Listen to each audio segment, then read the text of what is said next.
And let's have some fun, baby. Yeah!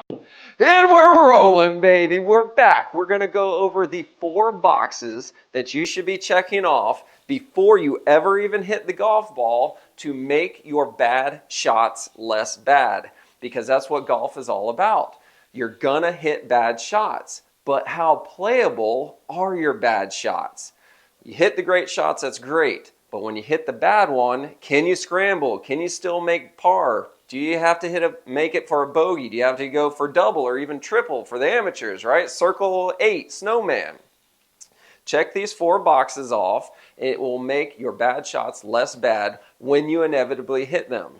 Number 1 is grip. So often we don't spend enough time on checking our grip. When was the last time you had a PGA pro look at your grip and see, is it strong? Is it weak? Is it efficient?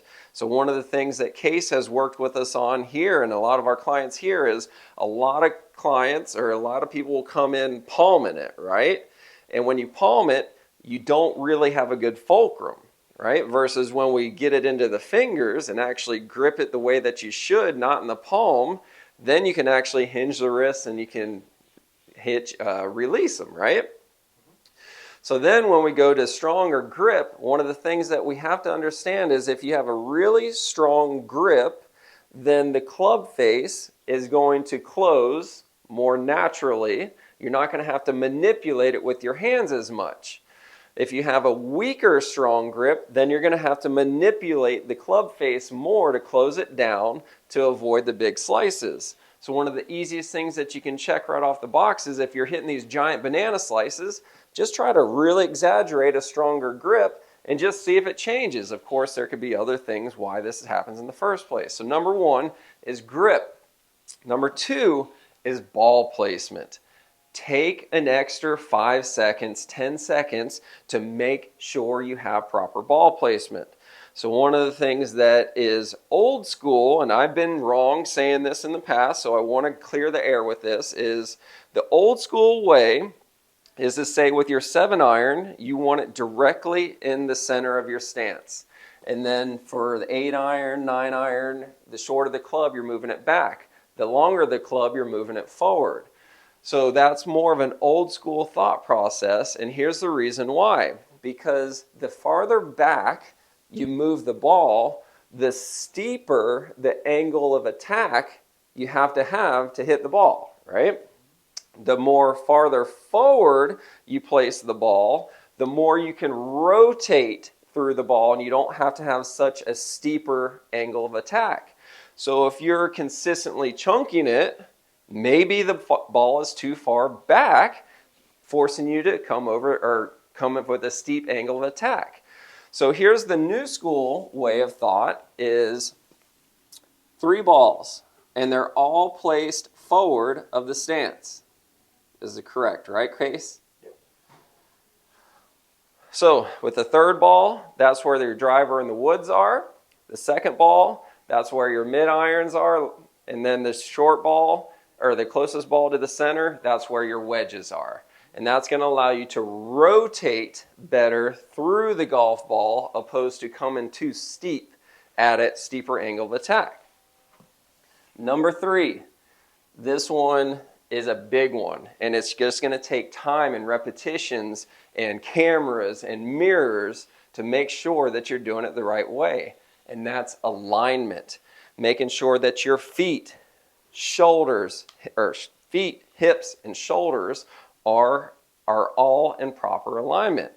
So making sure that your feet are in alignment, hips are aligned, shoulders are aligned, because the most common thing that happens as we get older is people start coming up with compensatory movements because you're lacking shoulder turn or you're lacking hip mobility. So you start turning, you have more of an open stance so you can get through the ball more, or you have a closed stance so you can get a bigger shoulder turn. These are all compensatory movements, and the problem is when your feet, hips, shoulders are not all pointing the same direction, it creates a conundrum in the brain here where you're like, your brain knows you're trying to accomplish the goal of hitting the ball that way. But if your feet are pointing that way and your shoulders are pointing that way, the only thing that you can do is come over the top to try to get something that relatively goes that way. So it becomes a disaster. The thing that we got to remember is keep everything in alignment and then swing within what your body allows you to do. So alignment. Then number 4. The fourth box is probably arguably the most important box to check off. Tempo. You've got to get tempo down. 90% of the golfers that come in here have way too fast of a backswing. So the tempo is thrown off.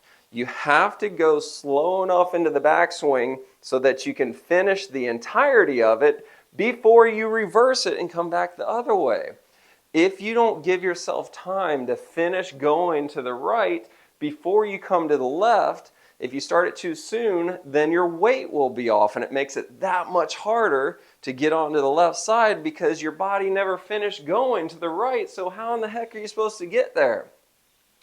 So the most important thing is to make sure that you got a really nice tempo back and then you can come back the other way.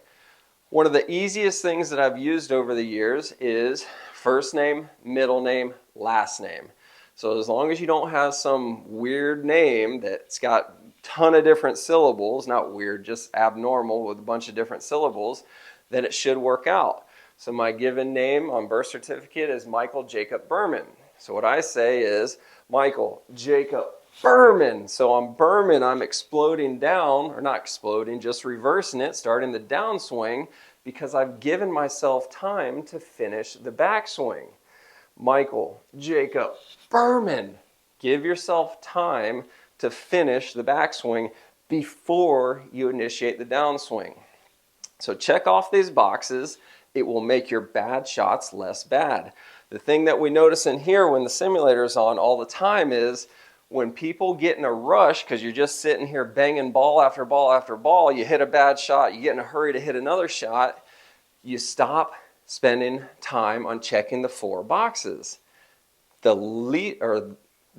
you don't have 4 boxes checked, it makes the bad shots worse. If you don't, let me say it this way. If you only have 1 box checked off, oh, my grip's good, but I didn't check ball placement, alignment, or tempo, usually a disaster. But if you have 3 or 4 of the boxes checked off and you make a bad swing, usually the miss is much closer. So check that out, give it a try, spend some real time on it. Make sure you like and subscribe. And if you want more tips just like this, check out our Tee-Shot Transformation program. Links are in the bio down below. So like and subscribe, share with this thing, check out the Tee-Shot Transformation. Yeah!